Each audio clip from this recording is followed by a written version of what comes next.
Android'da интернетті баптау. Сим-картаны смартфонға салған соң интернет өздігінен қосылды ма? Тамаша, басқа бір пайдалы роликті көріңіз. Кейбір үлгілерде VPN қосылу нүктесін қолдан жазу керек. Оған небәрі 5 әрекет жасаңыз. Баптауларға кіріңіз. Мобильные сети немесе подключение бабын ашыңыз.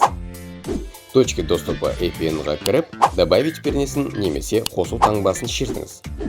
Имя және точки доступаны толтырыңыз.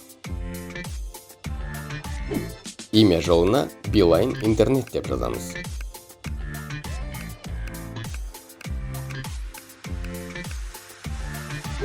Точки доступа жолына internet.beeline.kz деп жазамыз.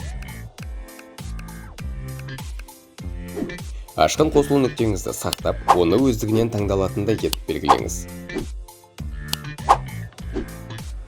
Смартфонды қайта жүктесеңіз болды, сіз желідесіз.